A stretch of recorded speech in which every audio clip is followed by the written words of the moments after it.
Assalamualaikum, welcome back our YouTube channel. അപ്പോൾ നമ്മുടെ ദിവസം തോറും നമ്മുടെ യൂട്യൂബ് ഫാമിലിയിലേക്ക് പുതിയ മെമ്പേഴ്സ് കൂടിക്കൊണ്ടിരിക്കുകയാണ്. അപ്പോൾ 1K സബ്സ്ക്രൈബേഴ്സ് ആയത് എല്ലാവരും അറിയുമെന്ന് വിചാരിക്കുന്നു. അപ്പോൾ പിന്നെ അത് പറഞ്ഞിട്ട് ഇങ്ങനെ മുഷിപ്പിക്കുന്നില്ല. കഴിഞ്ഞൊരു വീഡിയോയിൽ ഞാൻ വോയിസ് ഓവർ കൊടുത്തപ്പോൾ പറഞ്ഞിട്ടുണ്ടായിരുന്നു കേട്ടോ. അപ്പോൾ ഇപ്പോൾ പറഞ്ഞത് എന്താണെന്ന് വെച്ചാൽ അങ്ങനെ സബ്സ്ക്രൈബേഴ്സ് കൂടി വരുന്നതുകൊണ്ട് തന്നെ ഇതുവരെയുള്ള ആൾക്കാരെ മാത്രം വെൽക്കം ബാക്ക് പറഞ്ഞാൽ പോരാ. അപ്പോൾ ഇനിയുള്ള ആൾക്കാരെയും കൂടി നമ്മൾ സ്വാഗതം ചെയ്യണമല്ലോ, അതിൻ്റെ ഒരു മര്യാദ കൂടിയാണല്ലോ. അതുകൊണ്ട് ഞാൻ വെൽക്കം ചെയ്യാണ്, പിന്നെ വെൽക്കം ബാക്കും കൂടി പറയുകയാണ് ഇതുവരെ കണ്ടുകൊണ്ടിരിക്കുന്നവർക്ക് വേണ്ടിയിട്ട്. പിന്നെ ആണെങ്കിൽ ഞാനിപ്പോൾ വീഡിയോ ചെയ്യുന്നത് നമ്മുടെ കിച്ചണിൻ്റെ അപ്പുറത്ത് ചെറിയൊരു വർക്ക് ഏരിയ പോലെയുള്ളൊരു സ്ഥലം ഉണ്ട്, അവിടെ വെച്ചിട്ടാണ് ഇപ്പോൾ ഞാൻ വീഡിയോ ചെയ്യുന്നത്. എന്താണെന്ന് വെച്ചാൽ അകത്ത് പോയിട്ടുണ്ടെങ്കിൽ ഫുള്ള് കുട്ടികളുടെ സൗണ്ട് മാത്രം കേൾക്കുള്ളൂ, വേറെ ഒരു കാര്യവും ഞാൻ പറയുന്ന സംഭവങ്ങളൊന്നും കേൾക്കുന്നുണ്ടാവില്ല. വീഡിയോ ഫുള്ള് നമുക്ക് വീഡിയോ അങ്ങനെ കോൺസെൻട്രേറ്റ് ചെയ്യാൻ പറ്റും. ഓ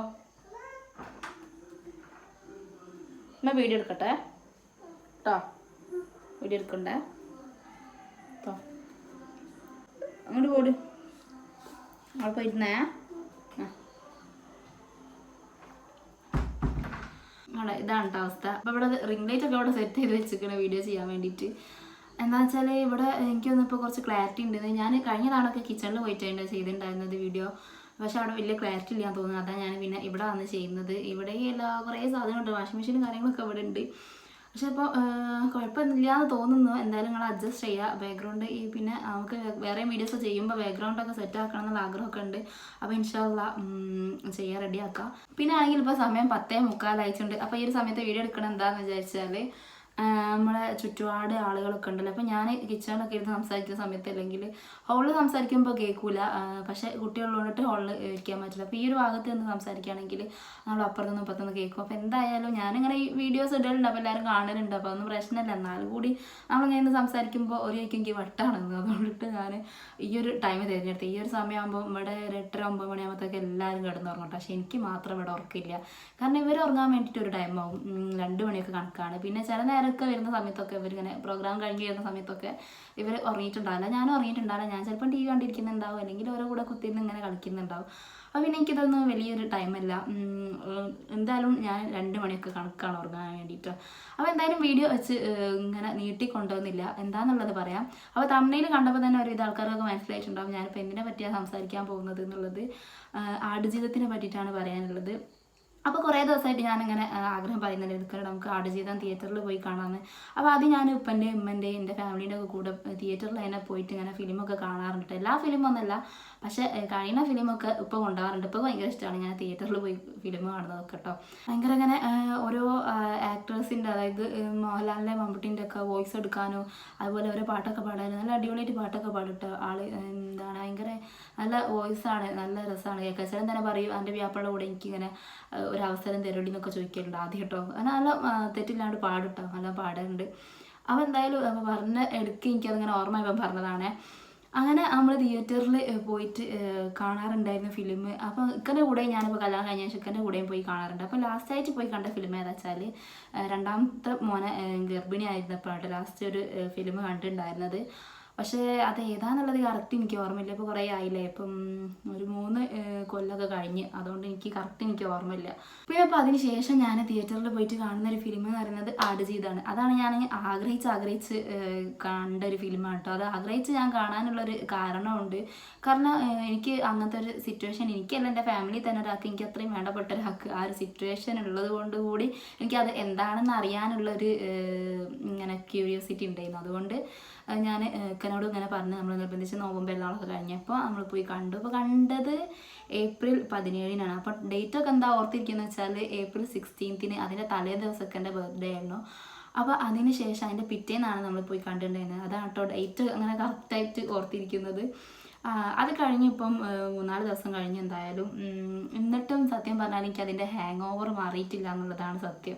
കാരണം എന്താണെന്ന് വെച്ചാൽ നമുക്ക് അറിയുന്ന ഒരാൾ ആ ഒരു അവസ്ഥയിൽ കൂടി കടന്നു പോയതാണ്. പിന്നെ ആണെന്നുണ്ടെങ്കിൽ ഒരു മനുഷ്യന് എങ്ങനെ എന്തിലൂടെ കടന്നു പോകാൻ പാടില്ല, എത്ര ബുദ്ധിമുട്ട് അനുഭവിക്കാൻ പാടില്ല എന്നുള്ള ഒരു ഭയങ്കര ഒരു അത്രയും നമ്മുടെ മനസ്സിൽ കൊള്ളുന്ന ഒരു ഫിലിം കൂടിയാണ് ഈ ആടുജീവിതം എന്ന് പറയുന്നത്. പണ്ട് നമ്മൾ സ്കൂളിൽ പഠിച്ചപ്പം ഒരു പാഠപുസ്തകത്തിൽ പഠിച്ചിട്ടുണ്ടായിരുന്നു മലയാളത്തിൽ ബെന്യാമിൻ്റെ ആടുജീവിതം. അന്ന് തന്നെ നമ്മളെ മനസ്സിൽ തട്ടിയിട്ടുള്ളൊരു പാഠഭാഗമാണ്. ഇപ്പോഴും ഞാനത് ഓർത്തിരിക്കുന്നുണ്ട്. കാരണം ഓർത്തിരിക്കാൻ ഉള്ളൊരു കാരണം എന്ന് വെച്ചാൽ അത് അത്രയും നമ്മുടെ മനസ്സിൽ തട്ടിയോണ്ടായിരിക്കാം ഓർത്തിരിക്കുന്നത്. അപ്പോൾ ഫിലിമും അതുപോലെ തന്നെ ആളുടെ ജീവിതവും തമ്മിൽ കുറേ വ്യത്യാസമുണ്ട് കേട്ടോ. ഫിലിമിൽ അദ്ദേഹത്തിൻ്റെ ജീവിതത്തിൽ ഇല്ലാത്ത കാര്യങ്ങൾ കൂടി കൂട്ടി ചേർത്തിട്ടുണ്ട്. കാരണം എന്തായാലും നമ്മളൊരു ഫിലിമൊക്കെ എടുക്കുമ്പോൾ അതിൽ കുറേ കാര്യങ്ങളൊക്കെ എക്സ്ട്രാ അവർ ഫിറ്റ് ചെയ്യുമല്ലോ. അങ്ങനെ കുറേ സംഭവങ്ങളൊക്കെ അതിലുണ്ടായിട്ടുണ്ട് അദ്ദേഹത്തിൻ്റെ ജീവിതത്തിൽ. അതായത് അദ്ദേഹം അനുഭവിച്ചത് അല്ലാണ്ട് കുറേ കാര്യങ്ങളും അതിലുണ്ട്. ഒന്ന് ചുരുക്കി പറഞ്ഞുതരാം. അപ്പോൾ എന്താണെന്ന് വെച്ചാൽ ഈ ഷുക്കൂർ എന്ന് പറഞ്ഞ ഈ ഒരാൾ SSLCയോട് കൂടി പഠനം നിർത്താണ് ചെയ്യുന്നത്. ആ പണ്ടൊക്കെ എന്ന് പറഞ്ഞാൽ ഗൾഫിൽ പോവാന്ന് പറയുന്നത് ഭയങ്കര വലിയ കാര്യമായിട്ടാണ് ആൾക്കാരൊക്കെ എടുത്തിട്ടുള്ളത്. ഇപ്പോഴും അങ്ങനെയൊക്കെ തന്നെയാണ്. പക്ഷെ പണ്ട് അധികമാണ് ഗൾഫിൽ പോയിട്ട് ഒരു ജോലി കിട്ടുക, കൂടുതൽ വരുമാനം ഉണ്ടാക്കുക. ഗൾഫിലാണ് കൂടുതൽ. ഇപ്പോൾ നമ്മുടെ ഇന്ത്യയിൽ ബംഗാളികളൊക്കെ വരുന്നത് അവർക്ക് ഇവിടെ ഒരു ഗൾഫ് രാജ്യം പോലെയാണ് കറക്റ്റ് പറഞ്ഞാൽ. കാരണം ഇവിടെ നിന്നാണ് അവർക്ക് അവരുടെ നാട്ടിലേക്കാളും ശമ്പളം ഇവിടെയാണ്. അതുപോലെ തന്നെ നമുക്ക് ഗൾഫ് രാജ്യങ്ങളിൽ പോകുമ്പോൾ നമുക്ക് കൂടുതൽ ശമ്പളം കിട്ടാന്നൊക്കെ പറയുമ്പോൾ അത് വലിയ കാര്യമാണ്. അതുകൊണ്ട് തന്നെ ഗൾഫിൽ കൂടുതൽ ജോലി കിട്ടാൻ വേണ്ടിയിട്ട് എല്ലാവരും അന്ന് ശ്രമിച്ചിട്ടുണ്ടായിരുന്നു. അപ്പോൾ അങ്ങനെ തന്നെ ഈ ഷുക്കൂർക്ക ഈ ഗൾഫിൽ ഒരു ജോലി കിട്ടാൻ വേണ്ടിയിട്ട് കുറേ ശ്രമിച്ചിട്ടുണ്ടായിരുന്നു. എപ്പോഴാന്ന് വെച്ചാൽ അദ്ദേഹത്തിൻ്റെ കല്യാണം കഴിഞ്ഞു, ഭാര്യ ഗർഭിണിയായി. അപ്പോൾ പൊതുവെ ആണുങ്ങൾക്കായാൽ ഈ ഭാര്യ ഗർഭിണിയാവുന്നതോടുകൂടി പല പ്രാരാബ്ദങ്ങളും കാര്യങ്ങളും കൂടുതൽ ചിലവുകൾ ഉണ്ടാവുക ചെയ്യുന്നത്. അപ്പോൾ അദ്ദേഹം ചിന്തിച്ചതെന്ന് വെച്ചാൽ എങ്ങനെ എത്രയും പെട്ടെന്ന് ഗൾഫിലേക്ക് പോവുക, എന്നാലേ ഒന്ന് സെറ്റിൽഡ് ആവാൻ പറ്റുള്ളൂ എന്നൊക്കെ ചിന്തിച്ചിട്ടുണ്ടായിരിക്കണം. അതുകൊണ്ട് തന്നെ പെട്ടെന്ന് വീടും സ്ഥലവും ഒക്കെ വിറ്റുള്ള പൈസ കൊടുത്തിട്ട് ഒരു വിസ റെഡിയാക്കി അങ്ങനെ അദ്ദേഹം ഗൾഫിലെത്തി. അവിടുന്ന് ഒരു അറബി ഒരു വണ്ടിയിലിട്ട് അദ്ദേഹത്തിനെ കൊണ്ടുപോവാണ് ചെയ്യുന്നത്. അതായത് ജോലി എന്ന് പറഞ്ഞിട്ട് അദ്ദേഹത്തിനെ കൊണ്ടുപോകും. അപ്പം നമ്മളൊരു അന്യനാട്ടിൽ പോലെ നമുക്ക് ഭാഷ അറിയില്ലെങ്കിൽ ഏറ്റവും വലിയ പ്രശ്നമാണിത്. ഇപ്പം ഗൾഫിൽ തന്നെ പോകണമെന്നില്ല, നമ്മളിപ്പോൾ ഒരു ഉപരിപഠനത്തിനൊക്കെ വേണ്ടിയിട്ട് പുറത്ത് പോവുകയാണെന്നുണ്ടെങ്കിൽ നമുക്ക് അവിടുത്തെ ഭാഷ ഒന്നും അറിയില്ല, ഇംഗ്ലീഷ് അറിയില്ല, അല്ലെങ്കിൽ അവിടുത്തെ ഭാഷ അറിയില്ലെങ്കിൽ നമുക്ക് ഭയങ്കര ബുദ്ധിമുട്ടാണ്. എങ്ങനെയാണ് നമ്മൾ ഒരാളോട് എന്തെങ്കിലും കാര്യം പറഞ്ഞ് മനസ്സിലാക്കുക എന്നുള്ളൊരു ബുദ്ധിമുട്ട് നമുക്ക് വരും. അപ്പോൾ അതുപോലെ തന്നെ ഈ നജീബ്ക്കയും വളരെയധികം വിഷമിച്ചു. ഫസ്റ്റായിട്ട് പോവല്ലേ ഗൾഫിൽ, അപ്പോൾ അറബിയും കാര്യങ്ങളൊന്നും അറിയില്ല, ഇംഗ്ലീഷ് അറിയില്ല. SSLC പാസ്സായതാണെങ്കിലും കൂടി എങ്ങനെയാണ് ഒരു കാര്യം, പണ്ടത്തെ ആളുകളല്ലേ, അപ്പോൾ എങ്ങനെയാണ് ഒരു കാര്യം, ഒരു മിനിറ്റ്, അപ്പോൾ എടുക്കൊന്ന് കട്ടാക്കേണ്ടി വന്നു. എന്താ വെച്ചാൽ രണ്ടാൾ ചില നേരം ഭയങ്കര അടി കൂടുതലാണ് കേട്ടോ. അപ്പോൾ എടുക്കൊന്ന് പോയി നോക്കിയില്ലെങ്കിൽ അവിടെ പല പണിയും ഒപ്പിക്കും. അതുകൊണ്ട് ഞാനൊന്ന് പോയി നോക്കി വന്നതാണ്. അപ്പം എവിടെ പറഞ്ഞ് നിർത്തിയെന്ന് വെച്ചാൽ അങ്ങനെ അദ്ദേഹം അവിടെ എത്തി.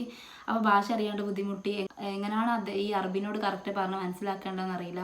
അപ്പോൾ അദ്ദേഹം ഇങ്ങനെ പറയാൻ ശ്രമിക്കുന്നുണ്ട്, എനിക്കൊന്ന് വീട്ടിലേക്ക് വിളിക്കണം. കാരണം എന്താ വെച്ചാൽ നമ്മൾ എത്രയും പെട്ടെന്ന് നമ്മുടെ നാട് വിട്ട് വേറെ സ്ഥലത്തെത്തുമ്പോൾ എങ്ങനെ വീട്ടുകാരെ ഒന്ന് കോണ്ടാക്ട് ചെയ്യണം. അപ്പോൾ നമ്മൾ ഇവിടെ എത്തി സേഫാണെന്ന് അറിയിക്കാൻ വേണ്ടിയിട്ട് കോണ്ടാക്ട് ചെയ്യണം എന്നാണ് ഫസ്റ്റ് നമ്മൾ ഗൾഫിലെത്തിയാൽ നമ്മൾ ചിന്തിക്കുക.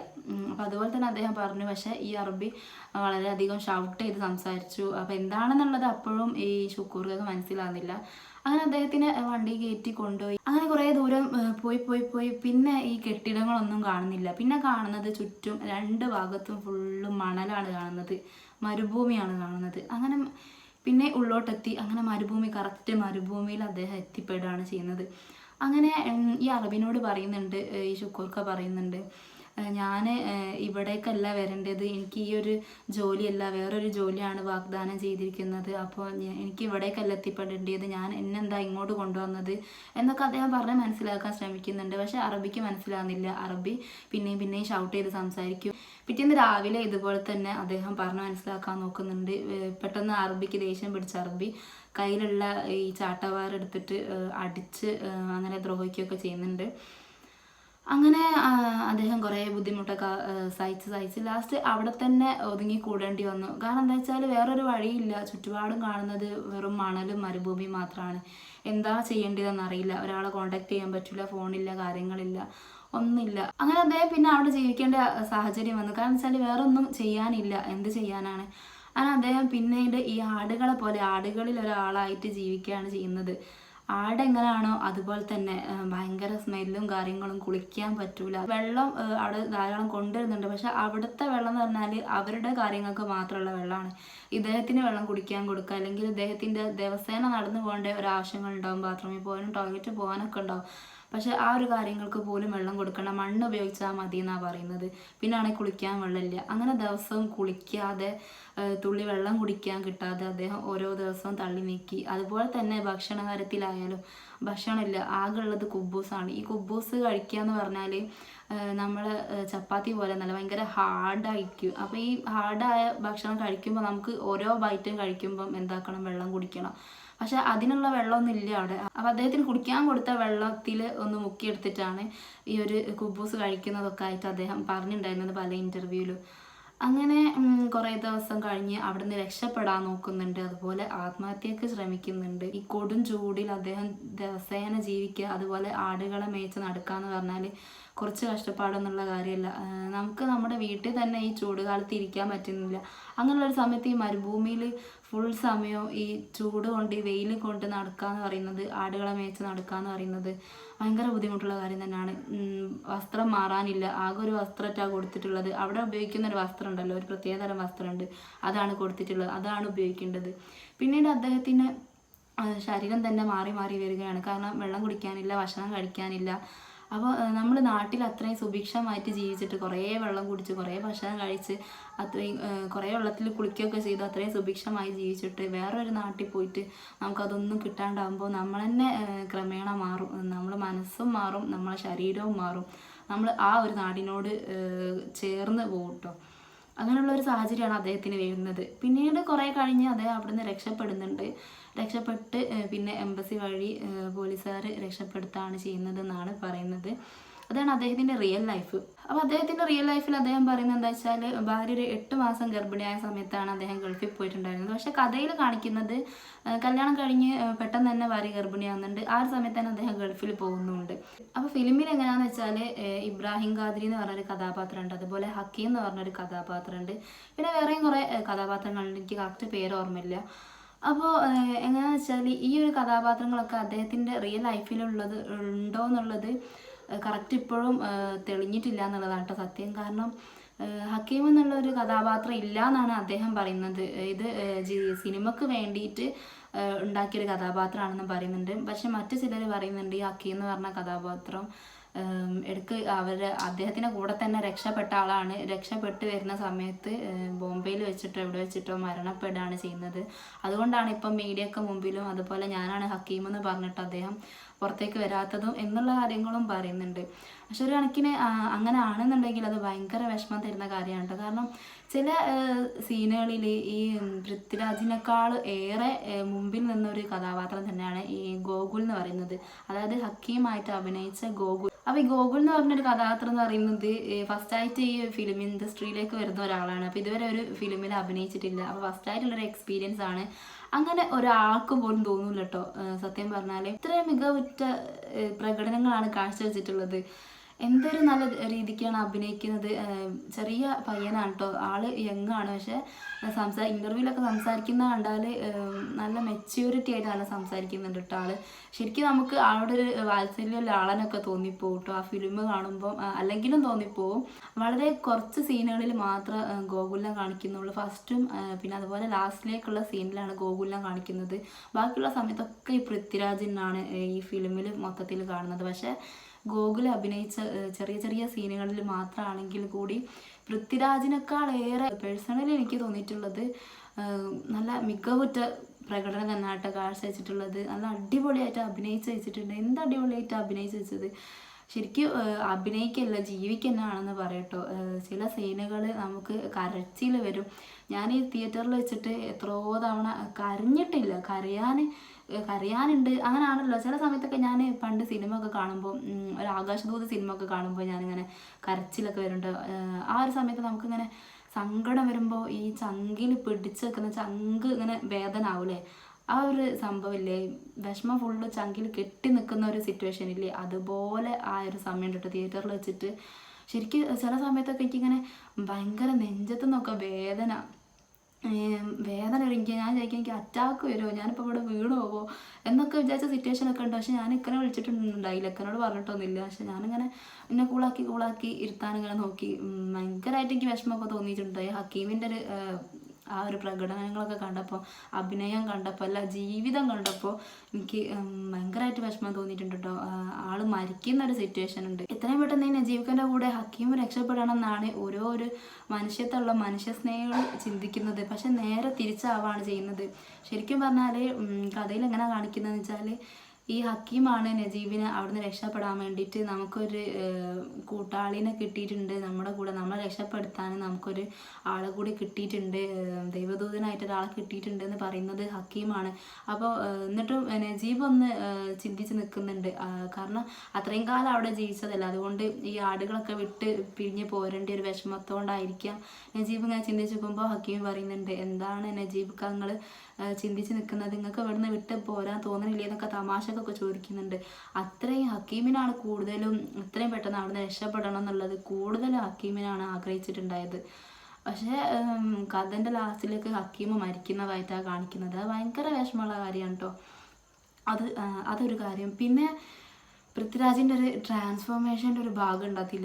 അതെന്ന് പറഞ്ഞാൽ ഏതൊരാളായാലും കരിഞ്ഞു പോകും. അത്രയും നേരം നമ്മൾ ഈ ഇങ്ങനെ വിഷമം ഇങ്ങനെ ശേഖരിച്ച് വെച്ചിട്ടില്ല ഈ ചങ്കിയിൽ, അത് ഒന്നായിട്ട് ഇങ്ങനെ നമ്മളോട് പൊട്ടിപ്പോവും. അത്രയൊരു ട്രാൻസ്ഫോർമേഷൻ അതിൽ കാണിക്കുന്നുണ്ട്. 2017 ഈ ഒരു ഫിലിം ഗൾഫിൽ നിന്ന് ഷൂട്ട് ചെയ്യാൻ തുടങ്ങിയത്.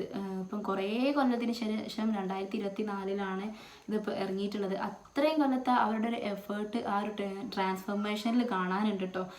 കാരണം എന്താണെന്ന് വെച്ചാൽ വെള്ളം കുടിക്കാതെ, ഭക്ഷണം കഴിക്കാതെ, എക്സസൈസ് എടുത്തിട്ട് അത്രയും ഹാർഡ് വർക്ക് ചെയ്തിട്ടാണ് അവർ ഈ ട്രാൻസ്ഫോർമേഷൻ നടത്തിയിട്ടുള്ളത്. ഈ പൃഥ്വിരാജ് മാത്രമല്ല, ഗോകുല് പറയുന്നുണ്ട്, ഞാൻ ശരിക്കും 3 ദിവസം, ഫസ്റ്റത്തെ ആ 3 ദിവസം വെറും ചായയും വെള്ളവും മാത്രം കുടിച്ചിട്ടാണ് ജീവിച്ചത്.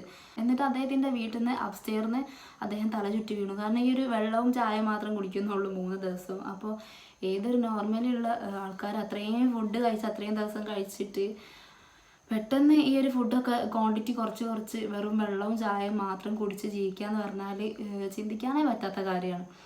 അങ്ങനെ അദ്ദേഹം എന്താക്കി, കുറച്ച് ജ്യൂസും കാര്യങ്ങളൊക്കെ കുടിച്ച് അങ്ങനെ കുറച്ച് ദിവസം അങ്ങനെ തള്ളി നിൽക്കും. കാരണം ഈ ഒരു ഫിലിം അഭിനയിക്കണം എന്നുണ്ടെങ്കിൽ ആൾ ജീവനോടെ വേണമല്ലോ, അതുകൊണ്ട്.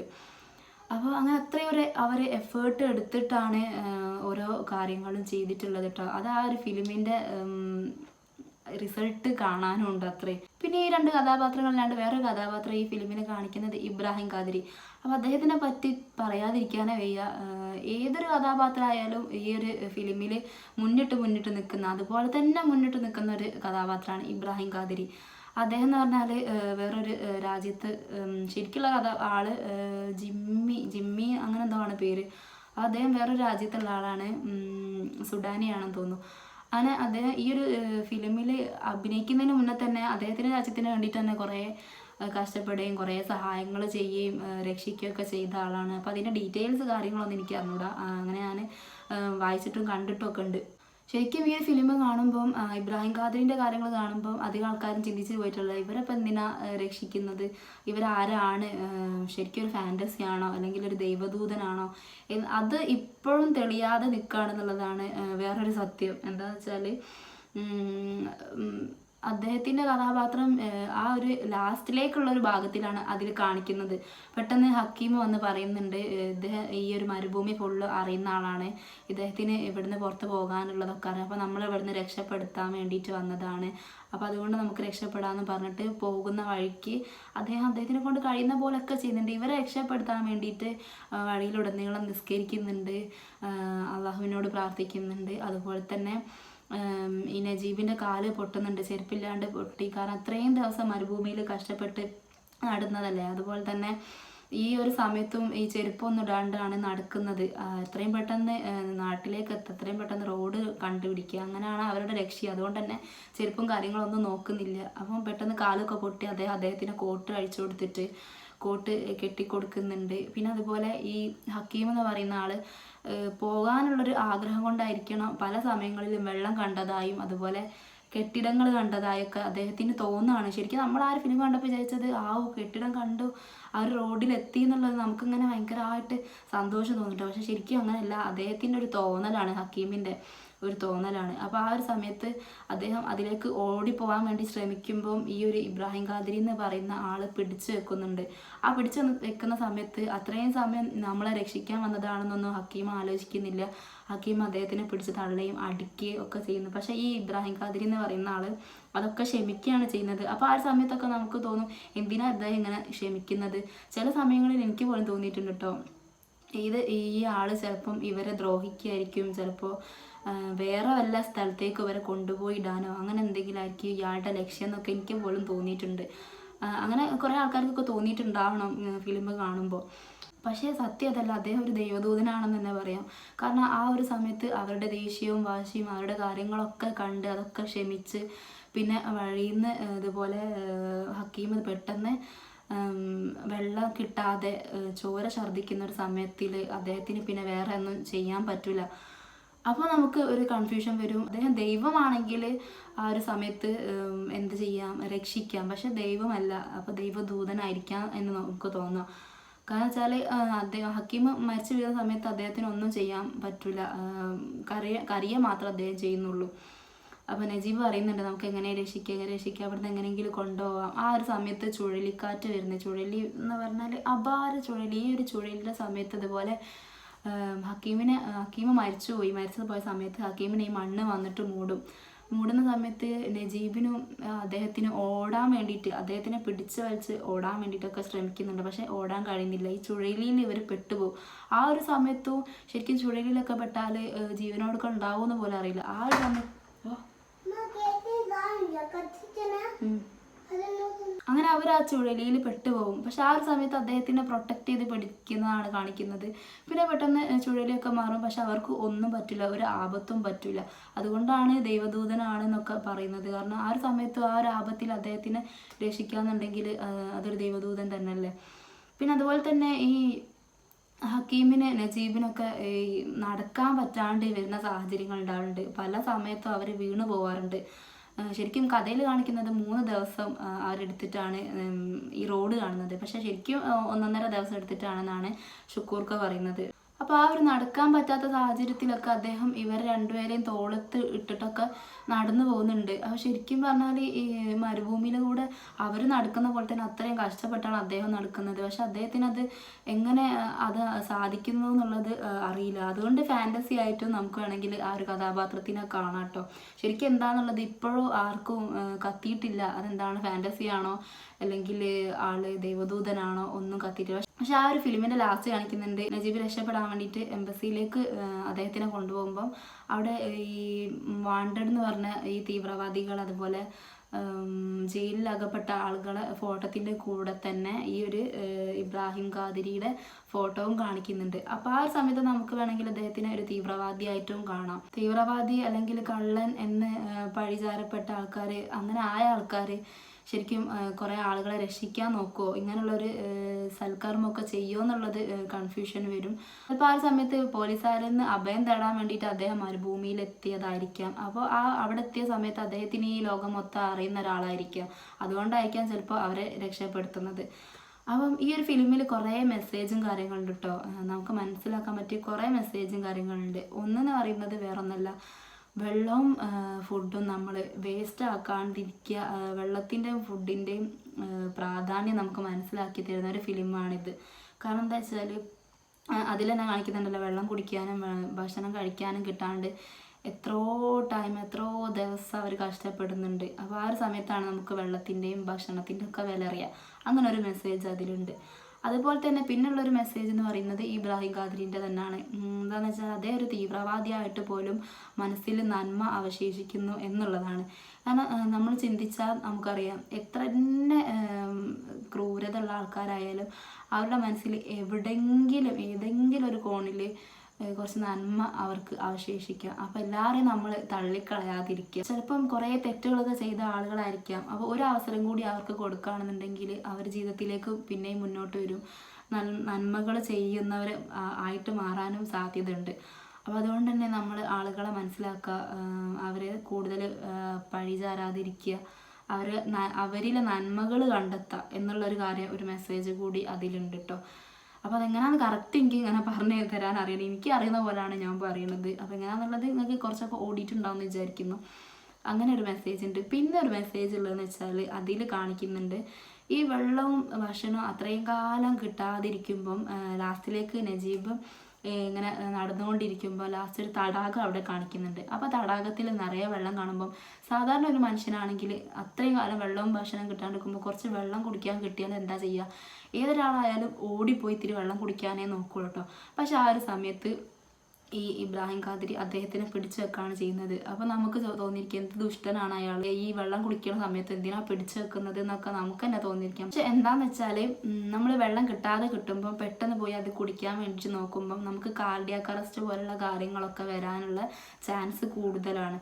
പിന്നെ ആണെന്നുണ്ടെങ്കിൽ നമ്മുടെ ബ്രീത്തിങ് പ്രോബ്ലം വരാനും സാധ്യത ഉണ്ട്. എന്താണെന്ന് വെച്ചാൽ പെട്ടെന്ന് നമ്മൾ പോയിട്ട് ആ വെള്ളം കുറേ അങ്ങനെ കുടിക്കാൻ വേണ്ടി നോക്കുമ്പോൾ എന്തായാലും നമുക്ക് ബ്രീത്തിങ് പ്രോബ്ലം വരും. അപ്പോൾ അതുകൊണ്ടൊക്കെ അദ്ദേഹം എന്ത് ചെയ്യുന്നുണ്ട്, ആ നജീബിനെ പിടിച്ച് വെക്കുന്നുണ്ട്. എന്നിട്ട് അദ്ദേഹത്തിന് അവിടെ കിടത്തിയിട്ട് കുറേശ്ശെ വെള്ളം അങ്ങനെ ഒപ്പി കൊടുക്കുകയാണ് ചെയ്യുന്നത്. അപ്പം അങ്ങനെ ഒരു സംഭവം ഉണ്ട്, അങ്ങനെ ഒരു പ്രശ്നം ഉണ്ടാവും എന്നുള്ളത് അറിയാത്ത എത്രയോ പേരുണ്ട് കേട്ടോ. അപ്പോൾ ആ ഒരു മെസ്സേജ് കൂടി ഈ ഒരു ഫിലിമിൽ കൂടെ കാണിക്കുന്നുണ്ട്. അങ്ങനെ ഒട്ടേറെ മെസ്സേജുകൾ നമുക്ക് വേണമെങ്കിൽ ഓരോ കാര്യങ്ങളിലൂടെയും ആ ഒരു ഫിലിമിൽ നിന്ന് നമുക്ക് കണ്ടുപിടിക്കാം.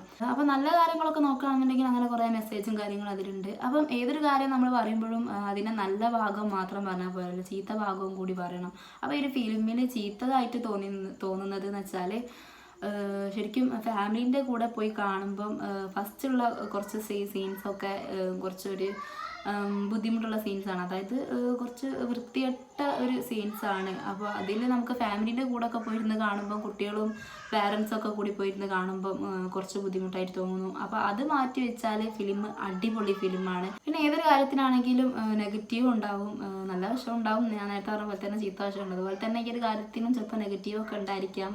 അപ്പോൾ അതൊക്കെ ഞാൻ ഉൾക്കൊള്ളുന്നു. കാരണം യൂട്യൂബിൻ്റെ ഏറ്റവും വലിയൊരു പ്രത്യേകത അതന്നെയാണ്, നെഗറ്റീവ്സ് ആണ് കൂടുതൽ ഉണ്ടാവുക എന്നുള്ളത്. പക്ഷേ എനിക്കിതുവരെ വലിയ നെഗറ്റീവ്സ് ഒന്നും കിട്ടിയിട്ടില്ല, എന്നാലും ഉണ്ട്, ഇല്ല എന്ന് പറയണില്ല. അപ്പോൾ അതൊക്കെ ഞാൻ എൻ്റെ ഒരു യൂട്യൂബ് ജേർണിയിൽ തന്നെ പറയാം, എന്താണ് നെഗറ്റീവ്സ് കാര്യങ്ങളൊക്കെ ഞാൻ പറയാം ഇൻഷാ അള്ളാ.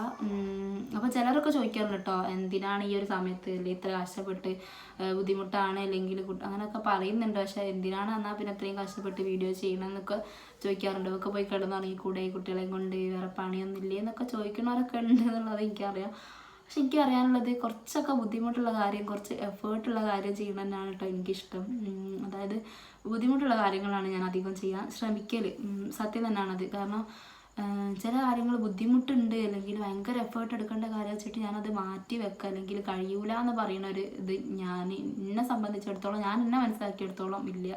ബുദ്ധിമുട്ടുള്ള കാര്യങ്ങൾ ചെയ്യാൻ എനിക്കിഷ്ടമാണ്. അതുകൊണ്ട് തന്നെ ഈ ഒരു യൂട്യൂബ് കുറച്ച് ബുദ്ധിമുട്ടുള്ള ആണെന്ന് എനിക്ക് അറിയാമെങ്കിലും കൂടി ഇത് ചെയ്യാൻ എനിക്കിഷ്ടമാണ്. അതുകൊണ്ടാണ് ഞാൻ ചെയ്യുന്നത്. അപ്പോൾ അത്രയൊക്കെയുള്ളൂ. ഇതും ഞാൻ വീഡിയോ ആയിട്ട് ചെയ്യാനുള്ള കാരണം എനിക്കുണ്ട്. എന്താണെന്ന് വെച്ചാൽ എൻ്റെ ഫാമിലിയിൽ എനിക്ക് അത്ര വേണ്ടപ്പെട്ട ഒരാൾ തന്നെയാണ്. ഇപ്പോൾ പറയുമ്പോൾ ചിലപ്പോൾ എന്നെ അറിയുന്ന ആൾക്കാർക്ക് ഇപ്പം തന്നെ ഓടിയിട്ടുണ്ടാവും എന്താണ് കാര്യം എന്നുള്ളത്. അപ്പോൾ എനിക്ക് അത്രയും വേണ്ടപ്പെട്ട ഒരാൾക്ക് ഇങ്ങനത്തെ ഒരു സംഭവം അഭിമുഖീകരിക്കേണ്ടി വന്നിട്ടുണ്ട്. അപ്പോൾ അതെന്താണ് സംഭവം എന്നുള്ളത് ഞാൻ നെക്സ്റ്റ് വീഡിയോ ആയിട്ട് ഇടാം. ഈ ഒരു വീഡിയോയിൽ ഞാൻ ഇൻക്ലൂഡ് ആക്കുന്നില്ല, കാരണം ഇപ്പോൾ തന്നെ വീഡിയോ കുറച്ച് ലെങ്ത് ആയിട്ടുണ്ട്. അപ്പോൾ ഇനിയും കേട്ടിരിക്കുമ്പോൾ നിങ്ങൾക്ക് ബോറടിക്കും. അതുകൊണ്ട് ഞാൻ അത് വേറൊരു വീഡിയോ ആയിട്ട് അപ്ലോഡ് ആക്കാം. അപ്പോൾ എന്തായാലും ഈ ഒരു വീഡിയോ ഇത്രയേ ഉള്ളൂ. അപ്പോൾ കണ്ടിട്ട് ഇഷ്ടപ്പെടുകയാണെങ്കിൽ ലൈക്ക് ചെയ്യുക. അതുപോലെ ആടുജീവിതത്തിനെ പറ്റിയുള്ള നിങ്ങളുടെ അഭിപ്രായം എന്താണെന്നുള്ളത് കമൻറ്റിലൂടെ അറിയിക്കുക. പിന്നെ ഷെയർ ചെയ്യുക. അതുപോലെ തന്നെ ഇതുവരെ വീഡിയോ കണ്ടിട്ട് സബ്സ്ക്രൈബ് ചെയ്യാത്തവരാണെന്നുണ്ടെങ്കിൽ ഫസ്റ്റായിട്ട് ഈ ഒരു വീഡിയോയിലൂടെയാണ് എന്നെ കാണുന്നത് അല്ലെങ്കിൽ നമ്മുടെ ഈ ചാനൽ പരിചയപ്പെടുന്നതെന്നുണ്ടെങ്കിൽ അവർ സബ്സ്ക്രൈബ് ചെയ്ത് സപ്പോർട്ട് ചെയ്യുക. Bye bye.